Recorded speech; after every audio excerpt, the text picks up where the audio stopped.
We talk about the industry and how things are getting so expensive to make. I think there's a real need to get down to reasonable, high quality content. I do think the PS5, between the DualSense and the SSD, really brought something special. We talk about creators of games, but we don't really talk about the people behind the hardware. But to me, those guys are really amazing. Hello and welcome to the Game Business Show.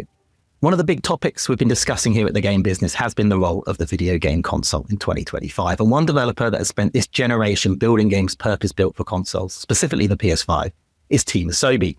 That's the developer behind 2020's Astro Playroom and 2024's Game of the Year Astro Bot. Now, Team Asobi has also become a bit of an example in the industry. The studio is comparatively small, only around 65 people, and that team put together Astro Bot in just 3 years. And if you played it, you know it stands up there with some of the best games this industry has to offer. So, to talk about all those things, I'm delighted to invite Team Asobi Studio Director, Nicolas Doucet, onto the show. Hello, Nicolas. Welcome. Hi, Chris. So happy, so delighted to be with you today. Thank you for the invitation. No, thank you for coming. Every time I've seen you, I think over the past 12 months, it's usually been at some award ceremony and your arms are full of trophies. So it's must have been a bit of a whirlwind. Yeah, it's been an incredible story. But yeah, it's true that we met, we had a chat at the Game Awards afterwards. I remember having worked with you. Yeah. And we met at the BAFTAs. Yeah, we did. Yeah. Well, I interviewed you before that. I think I interviewed you actually when Team Asobi was sort of opened its offices. And yeah, that's right. I remember us talking about Banjo-Kazooie in the Game Awards. Yes. You've not just been going around the world winning awards. You've been keeping the game updated with new levels and all sorts. And was that always part of the plan? Yeah, it was. It came to be a part of the plan near the final year and a half or so, when we knew we had some content that wasn't going to make it into the main game because maybe it was like a repeat, or maybe like some bits where kind of we knew we didn't have time to really polish them yet. So we finalized our first scope, and then we thought, okay, this kind of extra content available, and we wanted to make something out of it. And there's one thing to say, it's also like it's easier to make challenge levels because it's easier to make hard stuff in general. Usually, the challenge levels in Astro Bot are quite, difficult, and, it's very much, great content for the gamers, but it's actually a lot harder to make something that is really playable and enjoyable by everyone from, say, 5 all the way to, 75. So these challenge levels, it was very useful to kind of keep a bag of them and, polish them really quickly to be able to kind of distribute them and also see what people liked and kind of respond quickly to kind of find a good fit, Yeah, I've not done the challenge levels yet. I mean, I do enjoy really tough platforming to a degree. I mean, I guess it's the more hardcore players that are still playing it for years and years after the release. Yes. And, there's also like the online leaderboards. That means that, the people who really like shave like milliseconds can keep playing. And it's quite fun to watch people play. They're better than us. Did you expect people to keep playing it for so long after release? Did you imagine it? No, I mean, we didn't imagine, to be honest, a lot of it. When you building the game, you just focused on doing the best possible. You're looking at problems all day long to fix, to make it the best possible thing. It's like there's no real time to kind of imagine what it would be like afterwards, especially a year later, Well, I guess the industry wants to know, you delivered this Game of the Year, highly polished, it's AAA, with a relatively small team in just 3 years. So everyone wants to know how you did that. What was the secret? Yes. It's interesting, actually, you use the word AAA. It's really interesting because ourselves, we don't really use, and we know what it means. But I mean, it's interesting that some people, it's all about team size and game size and, budget size. But thank you very much for the nice comments. There was a talk at GDC this year. Mm-hmm. And at the end of it, there was a little bit of time to reflect on that. And I think it came down to the sum of lots of small things carefully created. At no point we ever imagined that, we would end up with a game that could stand in the spotlight like it did. But we did put care every day or every couple of weeks. We have these kind of 2 weeks, sessions where we create something and then we review it together. And we've been careful to just review and to jump onto things that went right. Mm-hmm. Just because we care, we want the user and the player to be really enjoying themselves.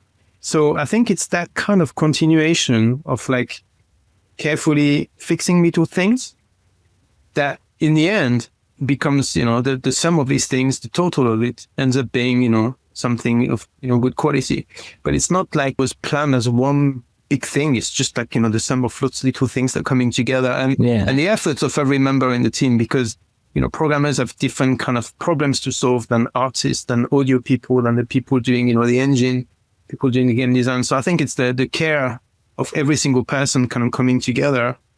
And it just makes me feel like, in the end, by just trusting the process, we get to the end in a logical way, I think. Yeah. That makes sense. Yeah, it does make sense. I guess the question, you must have to prioritize though, because you're working with some constraints. You don't have 500 people able to keep throwing ideas at things.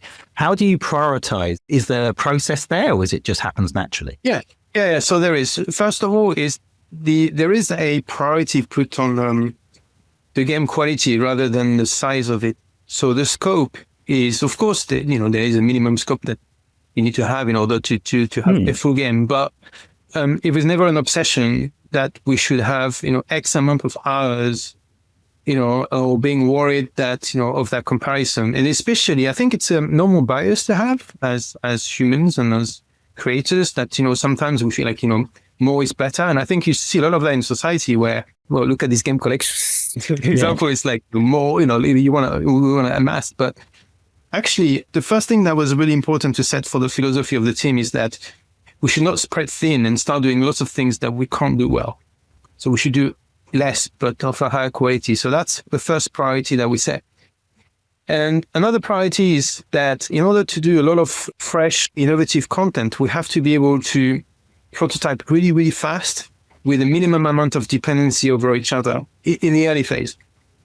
And that's why we have this prototyping process where one person owns a piece of content and develops it to quite a long length before we bring other members of the team to embellish it. Mm-hmm. And these people are the gameplay programmers, the one that really get this first thing on the screen that you can get your hands on and play. And if you can give control to one single person over the feeling, even to some extent the look and feel of one piece, and get that really right, later, once you bring, an art team such as, modelers and animators and effects people and audio people, you are working over a very strong base, and it's much more likely that you're going to go in a straight line and not having to do big reworks that are very costly. Yeah. Oh, that's one of the reasons why a small team can then end up doing that much content, I think. Wow. The question I often ask is, somebody says, I've got a new game. I'm not wondering how much it is.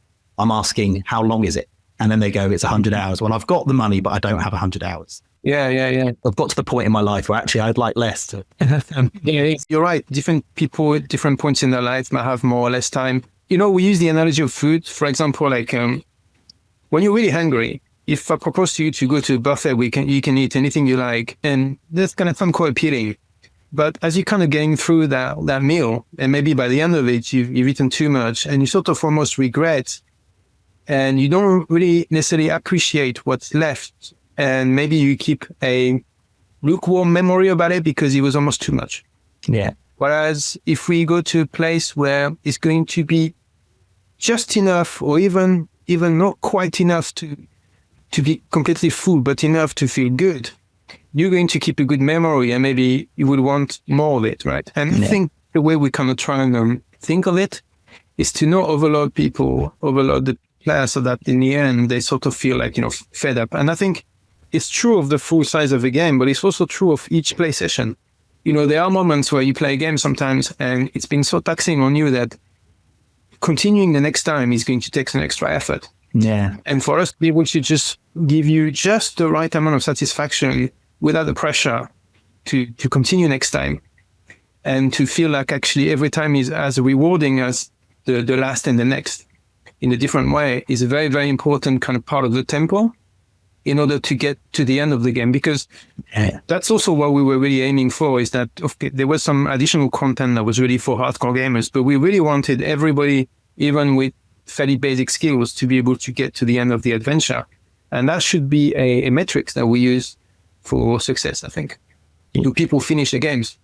You know what? The new Zelda game, Tears of the Kingdom, the latest one that came out, I really, really love that game. But I found it very difficult sometimes to want to play it.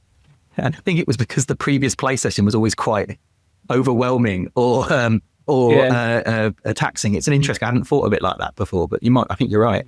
We've learned that from one of the previous games on VR, near the end, near the 3/4 of the game, we had this really long level that was like in fire. It was quite stressful because it was long, it was difficult.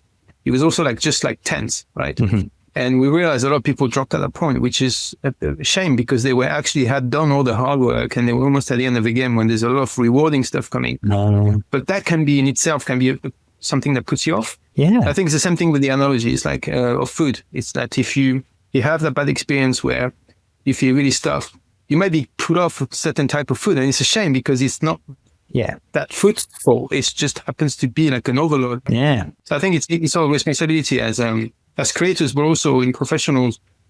You know, we talk about the industry and how things are getting so expensive to make. I think there's a real need to get down to reasonable, high quality content. Well, I wanted to talk about consoles and specifically, obviously, the PlayStation 5. But actually, before we get to that, because you've been working on PlayStation consoles for years, you were at London Studio at some point, weren't you? So can I just get a bit of background? What was your sort of earliest experiences working on PlayStation hardware?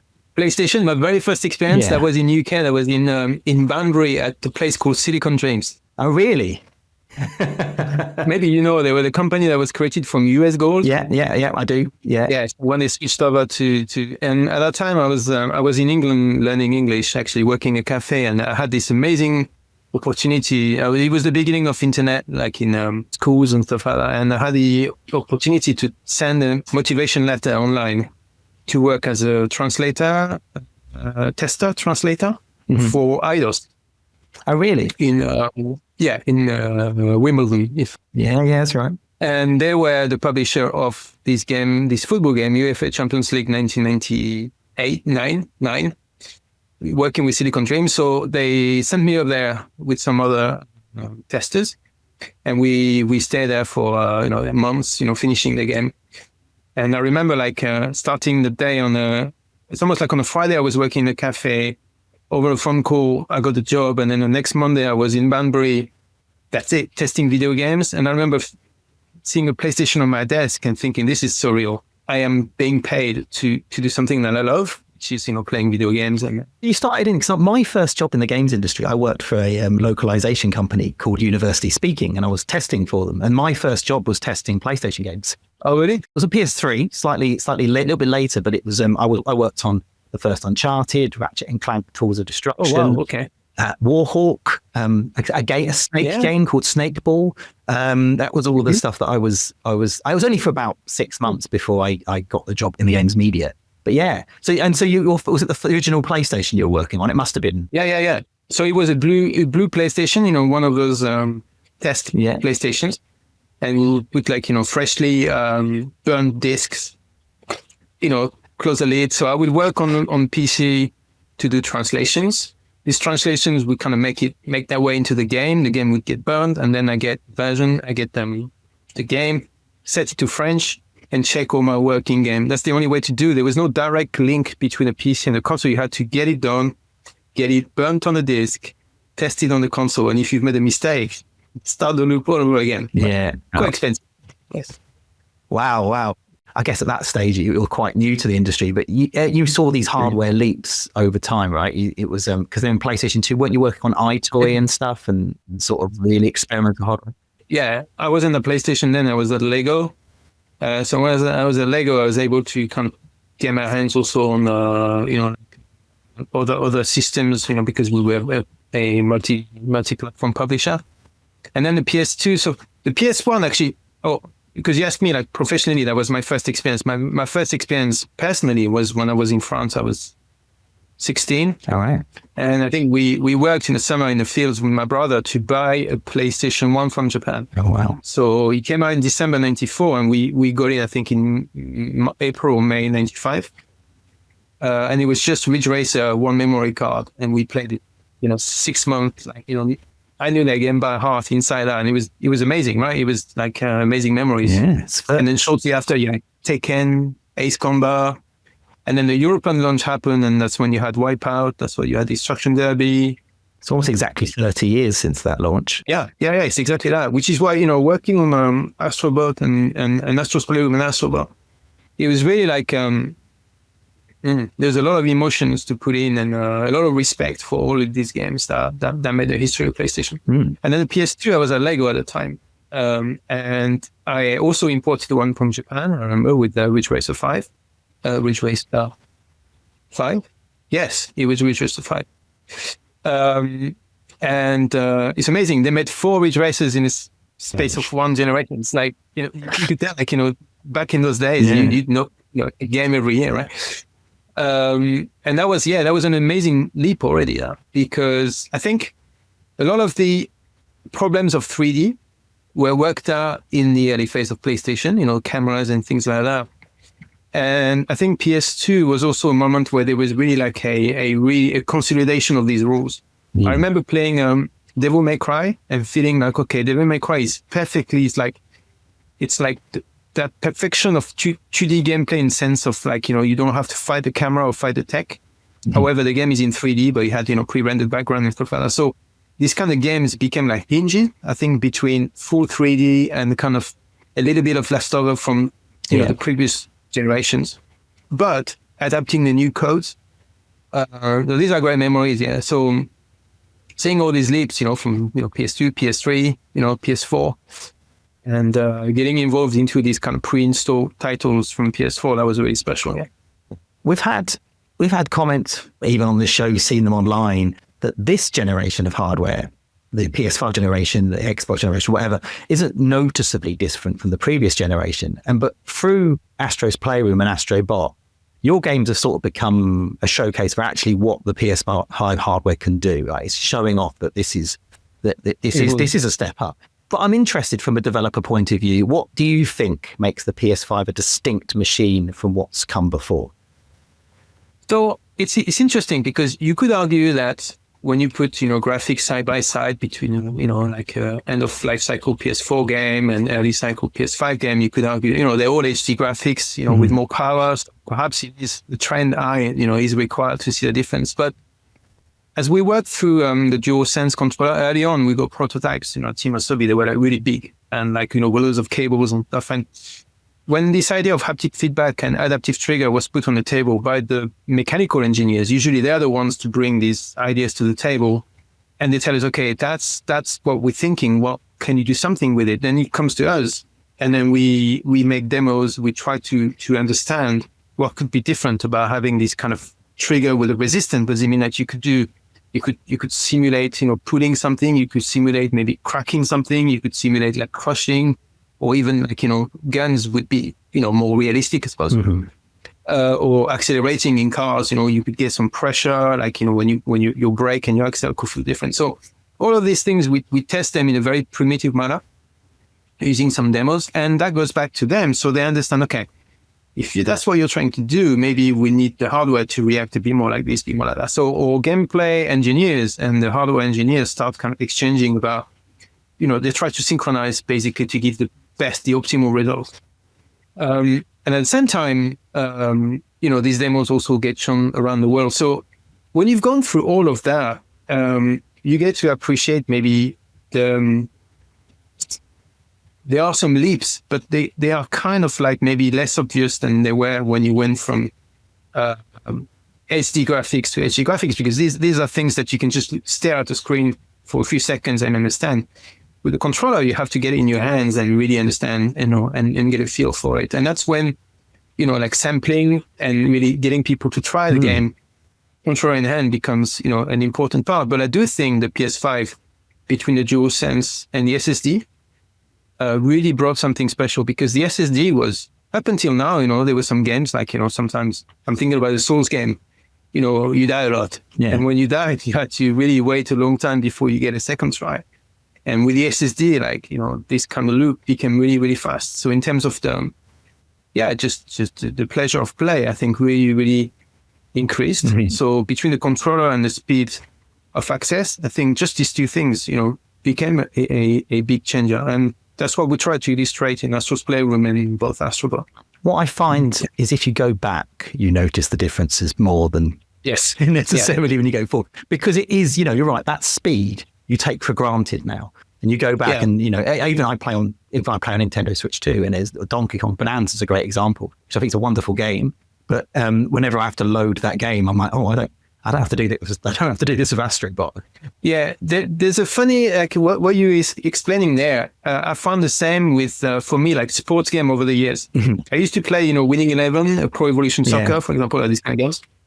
And every time there's a new version, the version was a true step up, but somehow there is something you feel like a little bit uncomfortable. You feel like it's unnecessary. And then you get used to it. Yeah. And then by accident, you go back to the previous version and you realize how stiff it was. But it's actually very often when you look back that you notice, that after a certain time of getting used to it.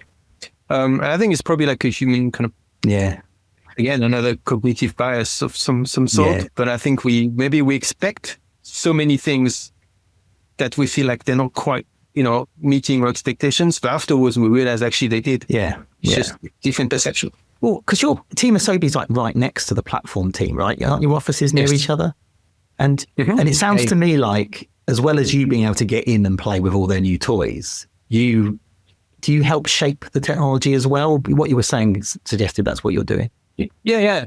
That's exactly that. So they bring really early prototypes to us. Sometimes those prototypes have, features, functions that they're not sure about, but, maybe someone in one studio maybe thought it'd be nice to try. So in order to keep all the, doors open, they quickly mock up a version of it. And then that comes to us. Then we make those demos, sometimes it takes a week, 2 weeks. And then we invite them. So, we pretty much speak with them every week.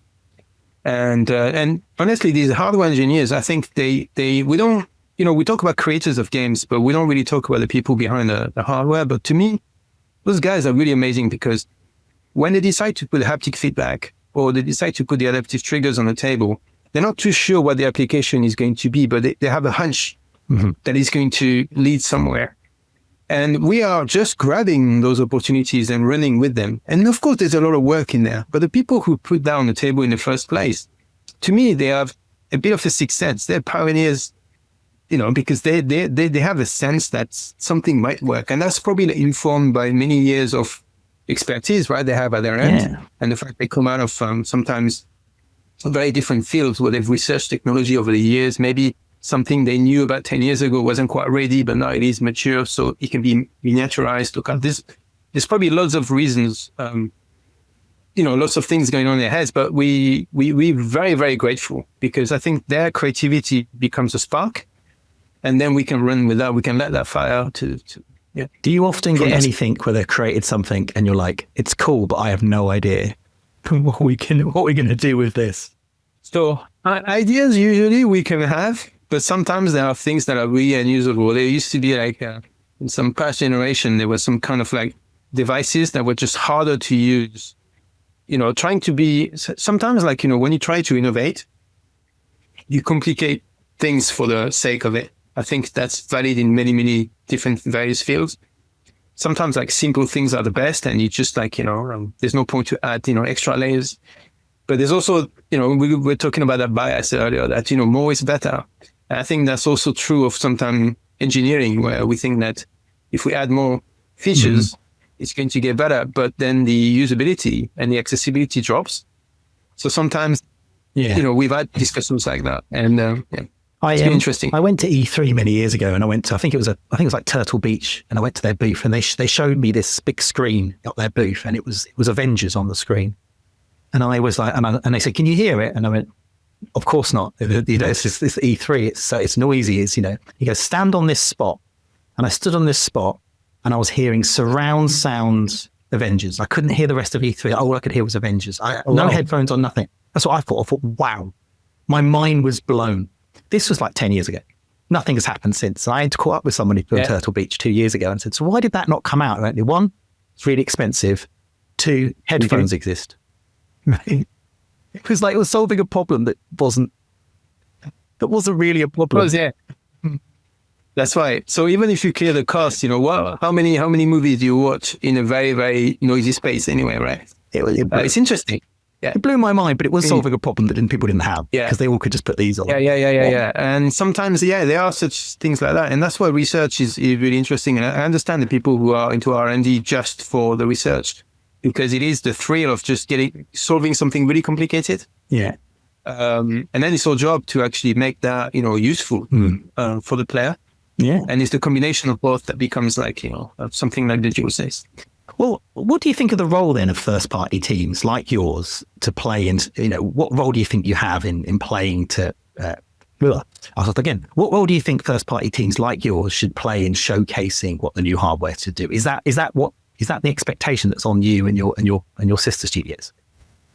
I mean, we certainly like take it at heart that, we want PlayStation to stand out. We want it to be, different, to have a differentiator and to have like very much that sort of, there's a word in Japanese called kando, which is really like, making, like people emotional and, and that's very much in the DNA of Sony as a whole, right? Over the many, many years.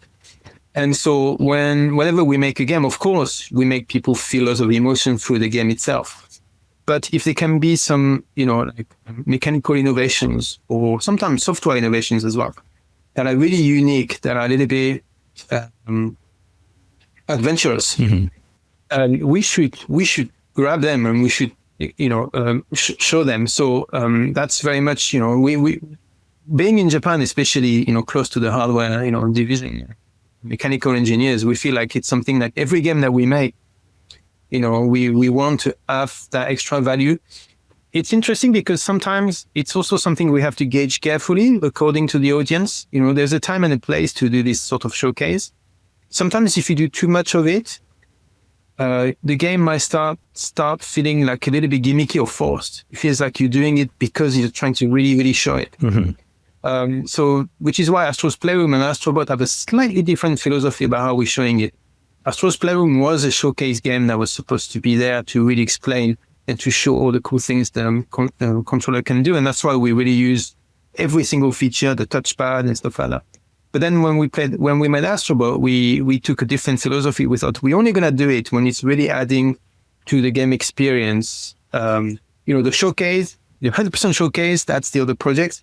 Here, we're going to drop a little bit so that we continue being a showcase and being innovative, but we're never going to do it at the expense core game, right? So whenever there was like two features that maybe like conflicted, we would have to judge, which one, I will stays in one of those. Because my son has been playing Astro Bot. He saw the other Astro's Playroom on my bar and he said, "Oh, what's that one?" And I said, "I'll show it to you." And I think there's a bit where you zip yourself up in a suit. And I remember thinking, I don't know if that, maybe I'm remembering this role, maybe it's actually an Astro Bot, but I did think that felt unnecessary, but it was clearly to show the... For example, something like that, right? Yeah. When you get power up in Astro Bot, we don't want to slow down the player. We want to keep the tempo going. So we remove the zipper for that reason, for example. That's a really good example. Oh, good. Yeah. Good. I got that right. But Astro Bot is a PS5 game, but there are other PlayStation games that have been coming to PC, and you also have to be mindful of the fact that there's going to be future hardware and all that. Does that make the fact that you've got to be potentially in the back of your mind, it might end up on other hardware somewhere down the line? Does that impact what you feel you can do, or you should be? Is this PS5 feature going to cause me? Is that using this PS5 feature going to cause me problems down the line? Is that something does that impact your ability at all? Well, it doesn't. We really focus on, PS5 and, we want to take full advantage, in this case, the DualSense or the SSD or, whatever is in, really like there's a feature set that we 100% know we have. So for us, we really do that, and the rest is an afterthought. There's always a way to cross bridges if you ever need one there, but really the main focus is on, PlayStation console, the hardware, and to really, make that the best experience. I'm speaking for Team Asobi, of course. That's, but that's all angle. Yeah. It's interesting. As somebody who's made a console game, right, with consoles in mind, how do you think, because I've got my views on it, how do you think consoles differ from the other devices out there? I'm obviously particularly thinking PC. I think it's pretty obvious with mobile, but how do you think consoles differ from that? So I don't have much experience in making actually games for other platforms. It's for the last 20 plus years anyway.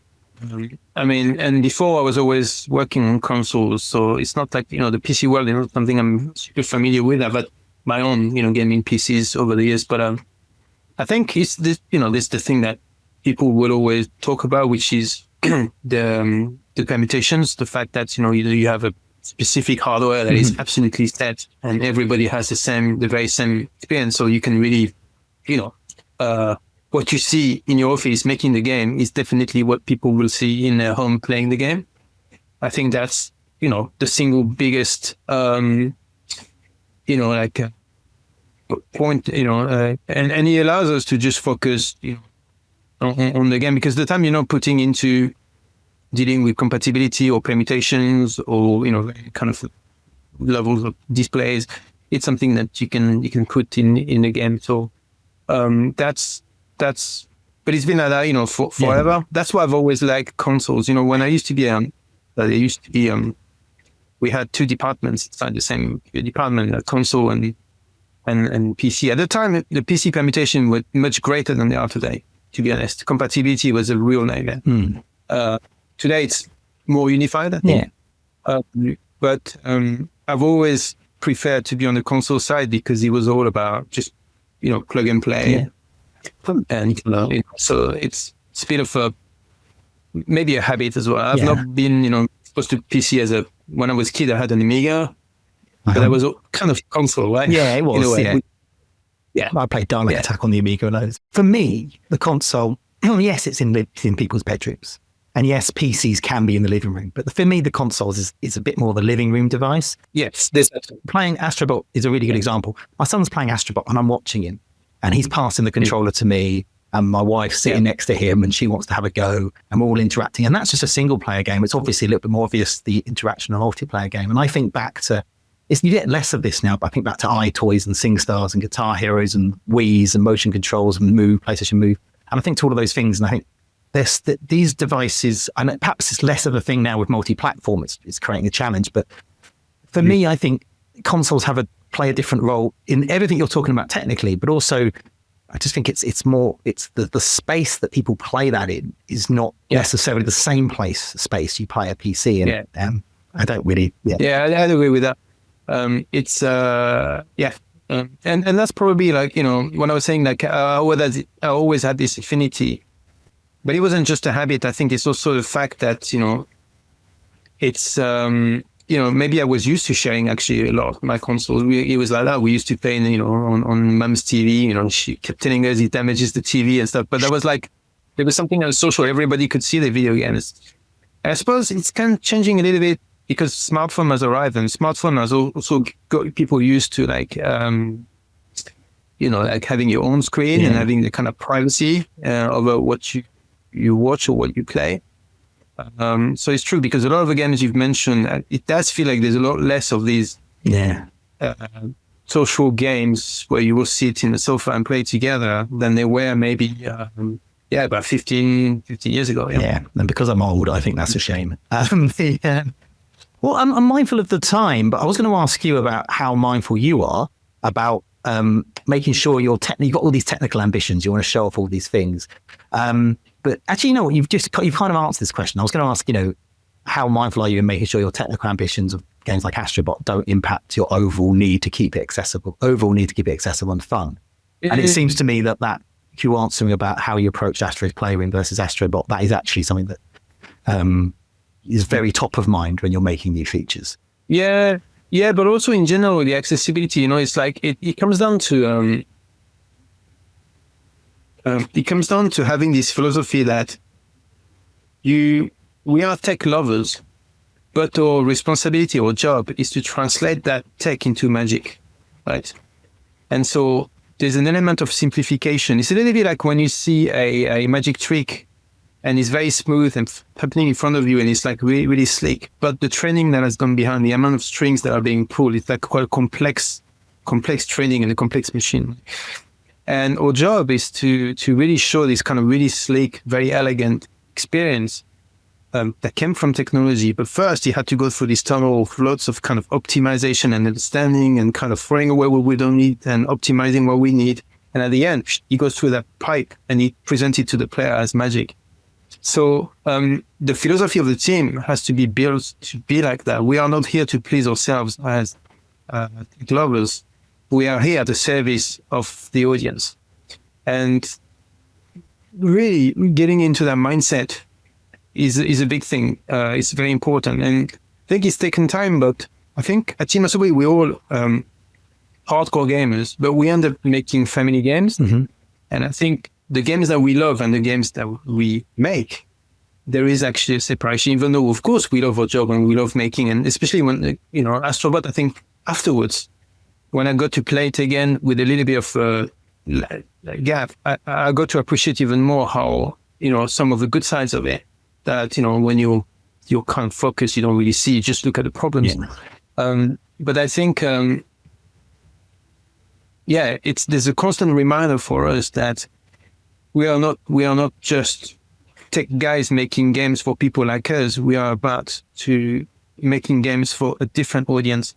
And I think in there, what I love about it is that there's an act of I don't want to sound wrong, it might come across wrong, but there's an act of generosity in there, which I really enjoy. Mm-hmm. That we enjoy playing certain types of games, but we put our brain at the service of a different type of game for a different audience. And I like that because it's a fun challenge. I think it's more fun to do that than to do something that you are very kind of trained to and used to. Yeah, that's the Your bills, I guess, in a way, particularly if you're thinking of a younger audience, because Astro Bot has an older audience as well, but when you think about a younger audience, you're thinking, how do I take them from where they are to the sort of games that I'd love to introduce them to? And Astro Bot obviously features those in the game itself, but you're introducing people to gaming, and it's a joy. Has your philosophy on game development, it seems very sort of set now.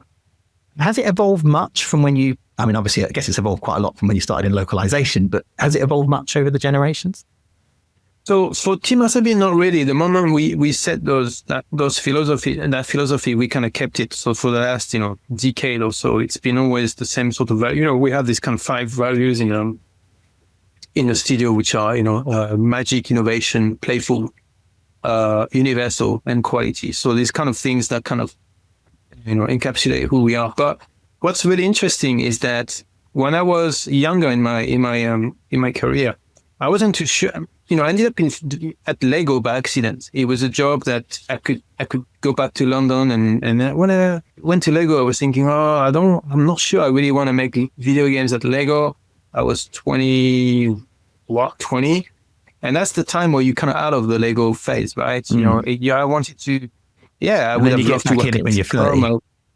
Yeah, exactly. And then you get back when you have kids again, or and then from there, when I went to PlayStation, I thought, okay, now I'm going to be making games for PlayStation. So there's going to be more like Wipeout stuff, and actually ended up in iToy and SingStar and Buzz kind of, and that's when I started appreciating it.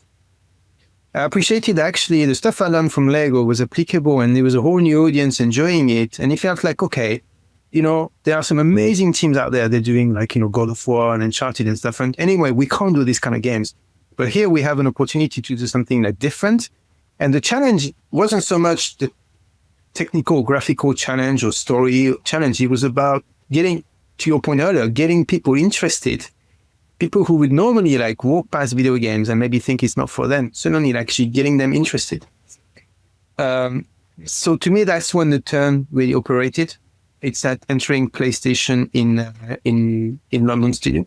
Mm-hmm. And at that point, I started appreciating that career. So when I came over to Japan, it was in 2011. It was something that I felt like now I'm enjoying working with the audience. It's no longer a limit. It's no longer a choice by default. It's now a choice, a conscious choice, and I'm enjoying, doing things for the audience. The fact becoming a parent probably helped as well, because he gave me that extra, renewed interest, maybe in a younger audience. Yeah. I was going to ask if there's any particular era or project that shaped your. That was going to be my last question. Was is there a particular era or project that shaped your approach? But was it Lego then, and iToy? Was that the sort of thing? I think Lego a little bit, but iToy really was really interesting because it was at the time where also it was very bold, right? To say that you're going to be playing a game without a controller at the time where PlayStation has just kind of on the second generation taking off really with this amazing hardware, and they're saying, actually, the base hardware or the base controller, you don't need it. Instead, use the camera, use your body. And it felt like that's very, very brave. I think, again, it's part of this sort of Sony DNA of really wanting to innovate. And the fact the company was open-minded enough to allow this project to happen was great. So I think there was an appreciation at that time. I really enjoyed the people at the time also. There was a really, it's my best time, I think, in UK. I felt like really integrated with the people I was working with and stuff. And maybe that gave me a confidence that actually that was a really fun field to make a career in. Yeah. Well, I think we're out of time, Nicolas, but thank you so much for joining me. I mean, Astro Bot is a genuine, I know you must hear this everywhere. It's a genuine triumph, but for me, I always thought it was a triumph when it came out, but watching my 5-year-old start to play it, he's basically learning to play video games through Astro Bot and through Mario. And it's just I've been enjoying watching him do it. And I can see why you must get a joy out of that too. And I'm sure you hear stories like that everywhere you go. Yeah, these are the best, Chris. Honestly, the fact that it translates into tangible stories that people tell us. The number of times I meet people and they say, "Oh, my son, my daughter, my nephew, my niece, and they tell you stories, and you tell at that point, they're talking about the most important thing in their life, right? Their family, their kids, and so the fact you can connect with people that way, it's really great. It's a responsibility as well, because it means we're gonna have to continue being good. So we shall work hard. You've set the bar quite high. Yes. Well, good luck with that. And thank you for joining us. And thank you to everyone tuning in. That's it for today's episode of the Game Business Show. We'll be back later in the coming days with more news analysis, data and interviews. To make sure you don't miss anything, do sign up to our newsletter at thegamebusiness.com. Nico, thank you for joining us. And for everyone at home, until next time, Cheers. Thank you for tuning in.